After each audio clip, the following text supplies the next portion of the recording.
Армысыздар, ардақты ағайын. 19 наурызда мәжіліс пен барлық деңгейдегі мәслихат депутаттарының кезектен тыс сайлауына аз ғана күн қалды. Сайлау күні жақындаған сайын үміткерлер үгіт насихат жұмыстарын белсенді жүргізуде. Еске салайық, алдағы сайлауға Кәсіподақтар Федерациясынан еліміздің әртүрлі салалары мен өңірлерінен барлығы 478 кандидат, оның ішінде Қазақстан Республикасы парламенті мәжілісінің депутаттығына 14 кандидат қатысуда. Айта кетерлігі, Кәсіподақтар Федерациясының сайлау алды тұғырнамасының көптеген тармақтары Аманат партиясының және Қазақстан Халық партиясының бағдарламаларымен үндес. Бұған дейін Кәсіподақ медиа студиясының хабарларында өзін ұсынушы кәсіподақ өкілдері, Аманат партиясы атынан шығатын кәсіподақ өкілдері сұхбат берген болатын. Ал бүгінгі хабарымызда Қазақстан Халық партиясының сайлау алды тізімі бойынша Қазақстан Республикасының мәжілісіне кандидат, Тау-кен металлургия салалық кәсіптік одағы Қазақ кәсіптік металл қоғамдық бірлестігінің төрағасы Нұралин Асылбек Жұмашұлымен сұхбаттасамыз. Қош келдіңіз студияға, Асылбек Жұмашұлы. Ең әуелі өзіңіз туралы қысқаша мәлімет берсеңіз. 1981 жылы Қарағанды политехникалық институтын бітіргеннен кейін біраз жылдар сол тау-кен металлургия саласы кәсіпорындарында қызмет істедім. Қарапайым жұмысшыдан бастадым. Сол жазған шахталарында кенші болып істедім. Кейін Шығыс Қазақстан Өскемен қаласында машина жасау заводында металлург болып қызмет істедім. Біраз сол еңбектенгеннен кейін қоғамдық ұйымдарға ауыстым. Сол 2000 жылдарда Қазақмыс корпорациясының кәсіподақ ұйымында төраға болдым. Одан 2010 жылдан бастап осы Қазақстанның салалық тау-кен металлургия салалық кәсіподағының төрағасы қызметін атқарып келемін. Әрине біздің бірінші жұмыстағы басты бағыттарымыз ол бірінші осы кәсіподақтың, бұл қарапайым халықтың, біздің кәсіподақ мүшелерінің құқықтары мен мүдделерін қорғау. Осы тарапта біз көп жұмыстар жасап жатырмыз. Біздің ұйым Қазақстан Федерациясының мүше ұйымы болып есептеледі. Сондықтан біздің салалық деңгейде өзіміздің салалық келісім шартымыз бар. Сол біздің әлеуметтік әріптестік аясында индустрия министрлігімен және жұмыс берушілердің ассоциациясымен үш жақты келісім шартымыз бар. Осы өңірде біраз жұмыстар жасап жатырмыз. Әрине біздің тау-кен металлургия саласында көптеген проблемалық вопрос сұрақтар бар. Оларды шешу үшін бізге заң тұрғысынан көп парламент жағынан көптеген бізге көмектің керегі айдан анық. Сондықтан біз өзіміздің жұмыс барысында біз министрліктерге және осы депутаттарға талай өзіміздің өтініштерімізбен, үндеулерімізбен шықтық. Оның ішінде біз президентке де жаздық. Осы биылғы ақпан айының 9-ында өзіміздің кезектен тыс 12-ші съезімізді өткіздік. Ол жерде де сол жерден түскен ұсыныстардың бәрін айқындап, сол біздің президентімізге Қасым-Жомарт Кемелұлына тағы да біз жолдадық, өзіміздің жолдауымызды жібердік. Енді ол тіркелді, соның бір жауабын біз күтіп отырмыз. Сол сияқты осы соңғы жылдары өйткені біздің көп мәселелеріміз шешу таппай отыр. Сондықтан біз парламентте де депутаттарға, әсіресе билікте отырған партияға, одан қалды Ақ жол партиясына біз біраз ұсыныстармен шыққанбыз, бірақ біз сол жерде қолдау таппадық. Осы соңғы 1,5-2 жылдың ішінде біз Қазақстан Халық партиясымен қоян-қолтық жұмыс істеп жатырмыз. Өйткені ондағы сол фракция, жаңа парламенттегі біздерді шақырып, осы жұмыс топтарында сол біздің сұрақтарымызды көтеріп, біраз жұмыс жасадық. Соның нәтижесінде біз былтырғы желтоқсан айында біз сол Халық партиясымен бірге меморандумға ынтымақтастық туралы меморандум қол қойдық. Сол меморандум ішінде біздің барлық осы біздің салалық кәсіпорындардағы болып жатқан проблемалар туралы соның барлығы сол меморандумда жазылған. Енді сол бір айдың ішінде міне парламент тарағаннан кейін осы 30-шы қаңтарда осы үстіміздегі жылдың сол Халық партиясының съезі өтті. Сол съезде біз сол съездің сайлауалды бағдарламаға тағы да осы сұрақтардың бәрі ішіне кірді бағдарламаға. Оның ішінде тағы да біз сол кандидаттарды ұсындық. Кандидаттарды бізде 6 адам, 6 біздің ірі кәсіподақ ұйымдарының басшылары жерлердегі облыстық мәслихаттарға кандидаттар болып ұсынылды.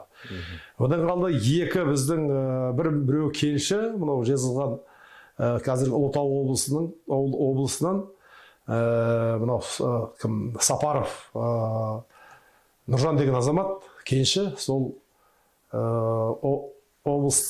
облыстан сол Қазақстан Республикасының мәжіліс депутаттығына кандидат болып ұсынылды. 1 мандатты округтен.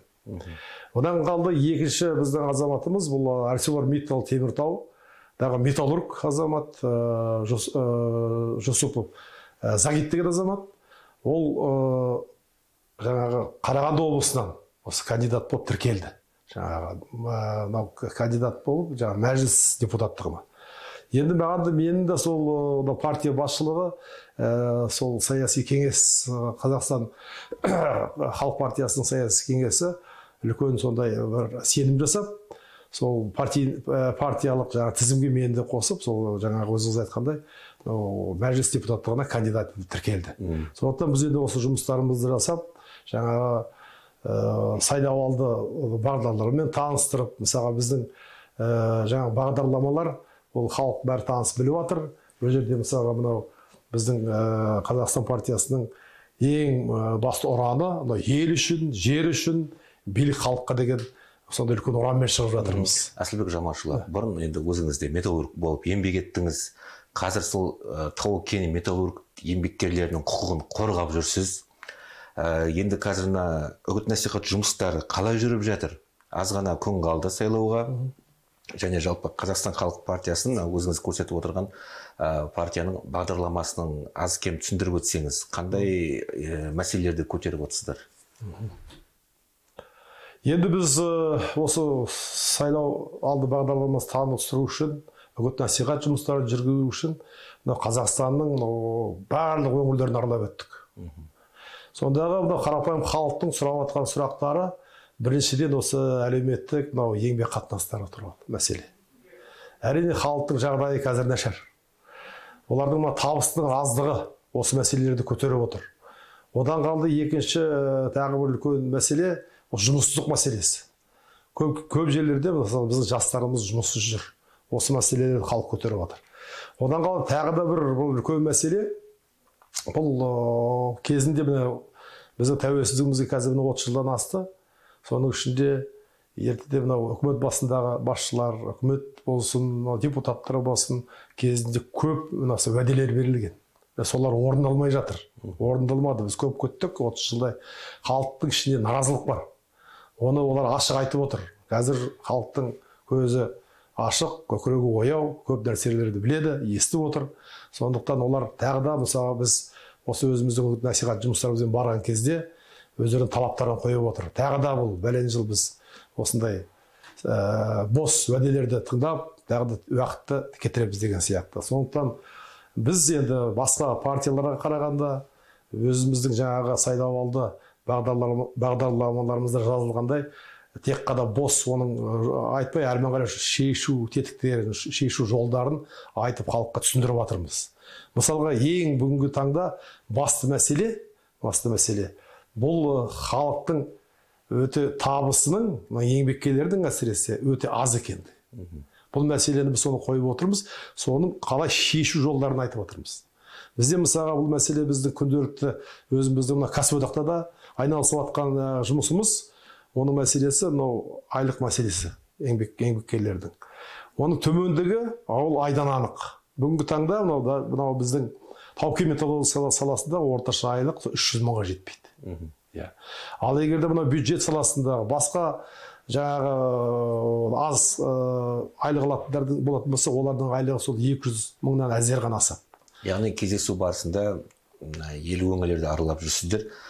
Қарапайым азаматтарды, тұрғындарды мазалайтын бірінші сұрақ еңбекақы мәселесі. Еңбекақы мәселесі. Еңбекақы. Сондықтан біз енді бұның жаңағы қайталап айтайын, бұны тек қана біз айтып қоймай, соның шешуін қалай әрмен қарай біз оны жалғастырамыз, сол туралы біз халыққа түсіндіріп жатырмыз. Өйткені мен мынау біздің еңбек министрлігі, халықты әлеуметтік қорғау министрлігінде мен жаңағы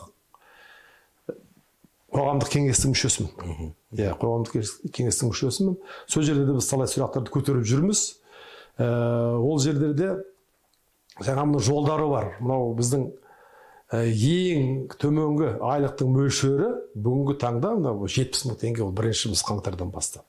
Осыдан 2 жыл бұрын ол ең төменгі жалақының көлемі 42.500 болды. Өздеріңіз білесіздер, пандемия кезінде. Одан кейін былтырғы жылдың қаңтарынан бастап ол 60 мың теңге болды. Бұл өте аз бүгінгі таңда. Сондықтан біз бұл мәселені талай көтердік, министрлік төңірегінде, үкіметте. Бұл халықаралық еңбек ұйымының 131-ші конвенциясы бар. Басқа біздің маңайымыздағы мемлекеттердің барлығында бұл ратификациядан өткен, ал бізде ол жоқ. Біз осы мәселені тезірек ратификациялау туралы біз сұрақтар қойғанбыз да. Ол сұрақтар әлі шешілген жоқ. Сондықтан бүгінгі таңдағы біздің сол ең төменгі айлықтың мөлшерін белгіленген ешқандай методикасыз, ешқандай бір есепке келмейді. Оны ешкім түсіндіріп жатқан жоқ. Біз білеміз, былтыр президент Қасым-Жомарт Кемелұлы Тоқаев тапсырма берген үкіметке. Осы биылғы жылдың қаңтарының аяғына дейін осы жаңағы ең төменгі айлықтың мөлшерін анықтайтын методикалар табу керек екен. Ол сұрақ әлі шешілген жоқ, біз естіп отырған жоқпыз. Бірақ Қазақстан Республикасы Кәсіподақтар Федерациясы бұны ұсынды, республикалық үшжақты комиссияда, бірақ әлі шешімін тапқан жоқ.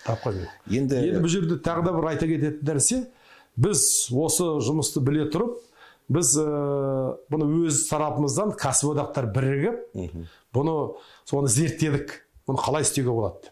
Соны сауалнама жүргіздік. Біз осы республиканың 10-12 өңірінде осы сауалнама жасап, сол 2021 жылдың аяғында жасалған біздің сол әдістемелік жаңағы сауалнаманың нәтижесі бар. Сол кезде 2021 жылдың аяғына сол ең төменгі айлықтың мөлшері кемінде 120 мың болу керек. Енді өздеріңіз білесіздер, былтырғы жылдың инфляцияның көлемі 20%-дан асып кетті. Егер де бүгінгі таңда келетін болсақ, оның мөлшері жаңағы ең төменгі айлықтың ол 140-150 мың болу керек. Міне биыл қазір бізде 70 мың, былайша айтқанда біздің жаңағы есебіміз бойынша 150 болса, 140-150 мың болса, бұл 2 есе. Сондықтан біз қазір халыққа түсіндіріп айтқанда, егер де осы уақытылымен осы сұрақтар шешілетін болса, жаңағы халықаралық ұйымның ратификацияласақ, жаңағы конвенциясын 131-ді, онда айлық 2 есе өседі деген сөз. Сондықтан осындай жолдары бар одан. Екінші мәселе, осы халық партиясының бағдарламасында жазылды. Біз мынау оның алдында бұл былтырғы жылы өздеріңіз білесіздер, 5-ші маусымда бүкіл халықтық референдумда Қазақстанда жер қойнауында байлық халықтың игілігінде болады деп жазылды. Ол не деген сөз? Ол мысалға біз мынау дамыған мемлекеттердің Европадағы, араб мемлекеттерінде осындай конституцияларында жазылған. Мысалға Норвегияның ата заңында жазылған мұнай сол халықтың мүлкі деп. Оларда мысалы сол мүліктен әрбір азамат бүгінгі туған баладан ең кәріге дейін өздерінің бір шамалы болса да өзінің жаңағы қаржылай жаңағы өздерінің счеттарына түседі. Сол сияқты біз мысалы осы халық партиясының ұсынысымен сол референдумда сол қабылданғаннан кейін біз осы мәселені көтеріп, жаңағы үкіметтің алдында, келетін жаңа парламенттің алдында осы сұрақтарды қоямыз деп отырмыз. Оның тек бұл ғана қағаз жүзінде қалып қоймау керек. Бұл дегеніміз сол жаңағы заңдар қабылданып, қалай мысалға, мынау Қазақстан үлкен бай мемлекет. Біз өзіміздің территориямызда 9-ші мемлекет болатын болсақ, бұл байлықтың көздерінен бізді ондыққа кіреміз. Мысалға, оны бәрі біледі. Мысалы, қазіргі таңда Менделеев таблицасында 105 элемент болса, соның 90-дан астамы біздің жер қойнауында бар. Оның үстінде біздің жер бетіндегі мұнайымыз, көміріміз, одан қалды 70-тен астамы ол барланған. 60-тан астам жаңағы Менделеев таблицасында пайда қазбалар бізде өндіріледі. Былтырғы қаңтар оқиғасынан кейін президенттің айтқаны бар. Сосын мысалы 160 адам бүкіл біз Қазақстанның бүкіл байлығын сыртқа шығарып отырды. 160 миллиард доллардан артық. Міне, екінші, мысалы табыстың әрмен қарай халықтың табысын көтеру үшін осы біз жаңа осы жағдайда пайдалануымызға болады. Сол сыртқа шыққан қаржыларды бері алып келіп, жаңа жұмыссыздық мәселесін айтып кеттім ғой. Сол жұмыссыздық мәселесін көтеру үшін жаңа кәсіпорындар ашуымыз керек. Жаңа жұмыс орындарын ашуымыз керек. Мысалы, осы мәселелерді міне үш жаңағы мәселені айтып отырмын. Қай жақтан табыстың көзі келетін біздің мемлекетке. Сондықтан сол халықтың жаңағы жағдайын жақсарту үшін, әл-ауқатын арттыру үшін осындай мәселелерді біз айтып отырмыз. Яғни сіз алдағы уақытта депутат болған жағдайда мәжіліске сіз айтып отқан осы сұрақтарды бірінші қылып көтеріп, оны шешу жолдарын қарастырасыз. Әлбетте. Енді осы жерде Қазақстан халық партиясы ауыр, зиянды және қауіпті жұмыстарда істейтін жұмыскерлер үшін зейнеткерлік жасты төмендету мәселелерін және регрессиялық еңбек мүгедектерінің проблемаларын шешуге ниет білдіріп отырсыздар. Осыған тоқталсақ. Енді бұл мәселеге тоқталатын болсақ, бұл мәселе енді біздің кәсіподақтың көптен бері мысалы көтеріп жүрген сұрағы. Бұл сұрақтың көтергеніміз 20 жылдан асып кетті. Енді кезінде қабылданған 1998 жылы сол барлық кепілдіктер, сол кездегі жеңілдіктер, осы қарапайым еңбеккерлердің ауыр жағдайда, зиянды жағдайда, қауіпті жағдайда істейтін барлығының зейнеткерлікке шығатын жасы кезінде 50-55 жаста болатын. Қазір бәрі бірыңғай 63-те болатын болды. Бұл жерде тағы бір айта кететін мәселе, бұл бүкіл біздің посткеңестік мемлекеттерде, Ресейде болсын, Украина, мынау өзіміздің көршілес мемлекеттерде болсын, ол кепілдіктер мен жеңілдіктер сақталған оларды. Сол бірінші сетка бойынша жаңағы 50 жаста, екіншісінде 55, әрі кеткенде 57 жаста, ал бізде сол біздің еңбеккерлер 63 жаста сол зейнеткерлікке шығу керек. Бұл мәселені тезірек шешпесек, қазір біз міне осы Теміртауда мынау ArcelorMittal компаниясында болғанда, металлургтермен кездескенде, Шығыс Қазақстанда, осы Қостанай облысында болған кездерде сол еңбеккерлер айтып отырды. Сол 50 жастан кейін біз мысалы жұмыс істей алмаймыз, бұндай ауыр жұмысты. Кенші болып, металлург болып деп. Сондықтан бұл сұрақтарды тезірек шешуіміз керек. Өйткені біз осы соңғы бір кездескенде осы Қарағандыда Теміртауда металлургтың айтқан әңгімесі менің сол көз алдымда. Ол кісі айтты олай деп. Міне мен қазір 55 жасқа келем, мен жұмыс істей алмаймын әрмен қарай. Егер мен қалай осы пенсияға қазір кете алмаймын, 63 жасқа дейін жүруім керек. Сондықтан бұл біріншіден олардың денсаулығы үшін, өйткені кәсіби аурулар бар. Егер де адам 20 жасында, жас кезінде жұмысқа кірсе, мысалға, сол 30 жылда осындай ауыр жағдайда жұмыс істесе, оның ағзасы тозады. Ол әрмен қарай, мысалға, 50 жастан кейін өте қиын болады. Ол күннен күнге жаңағы организмі нашарлаған сайын неше түрлі кәсіби ауруларға шалдығады. Жұмыс істеу қабілеті. Өте жұмыс істеу қабілеті. Сондықтан біздің өзі кәсіпорындарда ауыр жағдайда, қиын жағдайда істегеннен кейін ол жарақат алып та қалуы мүмкін. Болса да жаңағы айтып кеттім, кәсіби ауруға шалдығуы мүмкін. Сондықтан бүгінгі таңда бұл категорияға сол баяғы 50-55 жастағы зейнеткерлікке шығарып жасын біз орнына келтіруіміз керек. Ал енді бірінші басты мәселе. Шахтерлардың еңбек мүгедектері, шахтерлар, олардың бұл да үлкен сұрақ. Жаңағы регрессинг деп айтып жатсыз. Бұл жаңағы кезінде сол кәсіпорында жаңағы өндірісте сол жарақат алған адамдар, мүгедектер, солардың біріншіден олардың өтемақылары да аз, өте аз. Сол кезінде жыл сайын біз не дегенмен жаңағы индексациялап жаңағы айлық мәселесін жасап жатсақ, ол кісілерде сол индексацияда болмаған. Оның үстіне сол қазір 20-30 жыл бұрын жаңағы мүгедекке шыққан адамдар, міне қазір олардың жастары келіп, зейнет жасына келіп жатыр. Сол кезде мына үкімет тарапынан бұл зейнет жасқа келгенде сол зейнетақы төлейді да, ана төлемдерді кәсіпорындар беріп отырған алып тастайды. Сол туралы көптеген сұрақтар туындап жатыр. Мысалы, мен білемін, Қарағандыдағы көміршілер, одан қалды мына Жезқазған өңіріндегі біздің кеншілеріміз бұл сұрақты талай көтеріп, соңғы кезде президентке де олар өздерінің үндеуін жасады. Оны талай біз естіп жатырмыз. Бұл сұрақтарда өзінің шешімін таппай отыр. Әрине, парламентке баратын болсақ, ол бірінші қойылатын сұрақтар. Бұл қарапайым еңбеккерлердің денсаулығынан, олардың өмірінен артық ештеңе жоқ. Сондықтан біз бұл сұрақтарды ең бірінші қойып, оны шешуге тырысамыз. Өйткені осындай біз министрліктермен, біздің жұмыс берушілердің жаңағы ассоциациясымен келісіп отырмыз. Ол жұмыс берушілер де қолдап отыр. Өйткені жұмыс берушілерге де мысалы толыққанды жұмыс істей алмайтын адамдардың қажеті жоқ. Өйткені денсаулықтарына зардап шегіп, ертең олар жаңағыда мүгедекке шықса, жұмыс беруші де өзінің қаражатынан оларға жаңағы кепілдіктер беріп, жаңағында төлемдер төлейді. Ол да бір.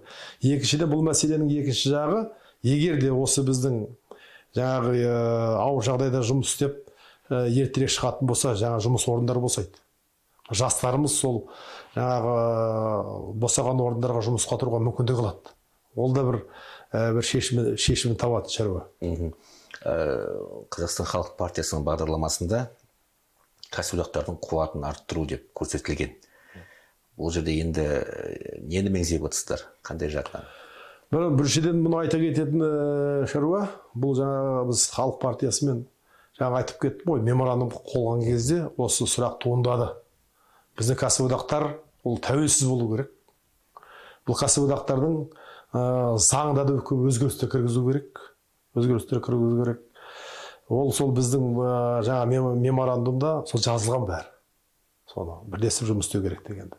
Бұл жерде тек қана жаңағы заңда біз кәсіподақ емес, еңбек кодексі. Осыған да көптеген өзгерістер кіргізуіміз керек. Өйткені қазіргі таңда өздеріңіз естіп жүрсіздер, бұл халыққа қарсы қабылданған еңбек кодексі деп айтылып жүр. Сол 15-ші жылы қабылданған кезде 16-ші жылы бұл іске қосылды. Соның көптеген талаптары, сол кездегі жаңа тағы да қайталап айтам, сол кезде көп кепілдіктер, сол кезде көп жаңағы солардың бәрі алып тастады. Сондықтан қазір солардың бәрін орнына келтіруіміз керек.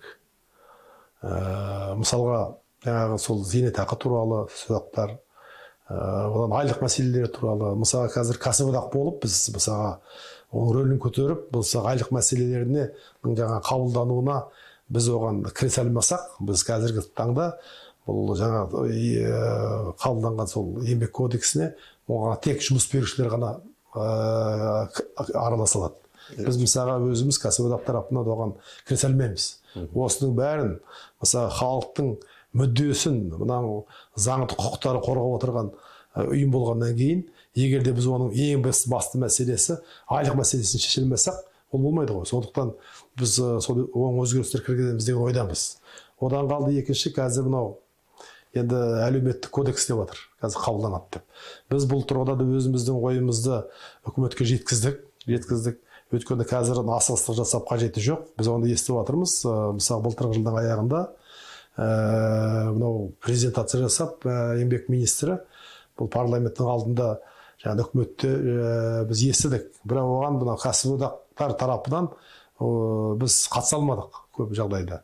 Сондықтан қазір менің ойымша бұл сұрақтарды сол әлеуметтік кодекстің қабылдануы ең басты, мысалы, бірінші мәселе болып, сол жаңа құрылатын парламенттің жаңағы парламентке беруіміз керек. Сол жан-жақты қарастырылып, сол қабылдану тиіс деп ойлаймын. Өте жақсы. Енді соңғы сұрақ, сіз сайлаудың ашықтығына, әділ өтуіне сенімдісіз бе? Енді өте жақсы сұрақ. Енді жаңағы біз осы жер-жерден аралап, осындай өзіміздің жаңағы насихат жұмыстарымызды жүргізген кезде халықтың ең бірінші айтқаны, от көпшілігі, бұл сайлаудан не күтеміз? Сайлау бәрібір әділетсіз өтеді. Иә, әділетті болмайды. Бұл сайлау басқа сайлаудан өзгешелеу. Иә, өзгешелеу болғанда халықтың айтып отырғаны олар әлі сенбей отыр.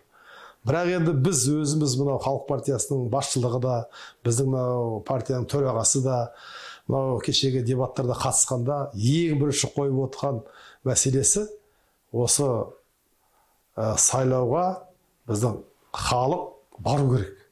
Өзінің анау азаматтық таңдауын жасау, конституциялық құқын пайдаланып, сол дауыс беру керек. Өйткені біз сол жер-жерде сөйлескен кезде халықтың көпшілігінің айтып отырғаны бұлар сайлауға қатыспаған екен. Сол жерде біз сол аудиторияда дауысқа салып, қаншаңыз сайлауға барасыздар, қаншаңыз барып жүрсіздер деген кезде, көпшіліктің әрі кеткенде 30-35% ғана сайлауға қатысады екен. Енді бұл сайлау кішкене бір ерекшелігімен біз енді оптимист болып қарап отырсақ, кішкене халықты шақырғаннан кейін келетін сияқты. Енді байқап отырсыздар, мынау сауалнамалар жүріп жатыр. Ол жерде үкімет тарапынан, орталық сайлау комиссиясының тарапынан сондай бір естіп жатырмыз. Биыл сайлауға сайлаушылар көбірек келетін деп, жаңағы сауалнамалардың нәтижесін көріп отырмыз. Бірақ жаңағы біз енді сол жер-жерде болған кезде түсінгеніміз, осы уақытқа дейін сайлаушылар мысалы осы сайлауға көпшілік қатыспаған. Иә, бұл әрине дұрыс емес. Сондықтан біз мен осы жерде пайдаланып, жаңағы айтқым келеді сайлаушыларға. Сіздер келіңіздер сайлауға, қатысыңыздар, өздерің дауыстарыңызды мысалы беріңіздер. Енді хабарымыздың соңында Асылбек Жамашұлы, сізге уақыт беріледі, өз сайлаушыларыңызға айтуыңызға болады. Сайлауға дауыс беріңіздер деп те мен де айтайын. Кәсіподақтың өкілі Қазақстан халық партиясының атынан шығып отыр. Сізге рұқсат айтып беріңіз. Иә, құрметті сайлаушылар, 19 наурыз күні баршаларыңыз осы сайлау учаскелеріне келіп, өздеріңіздің азаматтық конституциялық құқықтарыңызды пайдаланып дауыс беріңіздер. Біздің Қазақстан халық партиясының сайлау бюллетеніндегі нөмір 4, төртеу түгел болса төбедегі келеді дейді атам қазақ. 4 қабырғамыз тең болсын, болашақта мемлекетіміздің қарқындап дамып, өсіп өркендеуіне бір ауыздан атсалысайық. Сіздерге, отбасыларыңызға амандық тілей отырып, осы алға қойған мақсаттарымыз ойдағыдай орындалсын. Жеңісті күндерге бірге жетейік.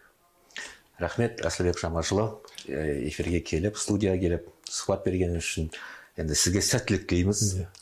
Ал жалпы тау-кен еңбеккерлерінің кәсіподақ саласы бойынша құқығын қорғауда жұмыстарыңызда жемісті болсын дейміз. Рахмет.